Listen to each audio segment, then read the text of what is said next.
তোমাক লগ নোপোৱালৈ সকলো ঠিকে আছিল।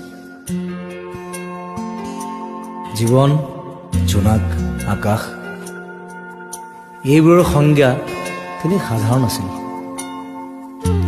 উমাল বুকুৱে হেজাৰ কাহিনী ৰচন আছিল।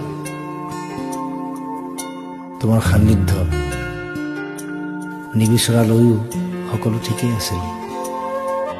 মনৰ চোতালত মেট মৰা হেঁপাহৰ কোলাহল নাছিল।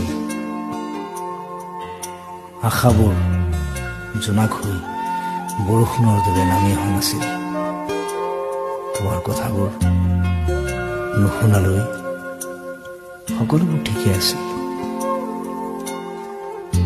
নিশাবোৰ নিজৰ দৰে আছিল, কিছু এন্ধাৰ, কিছু পোহৰ।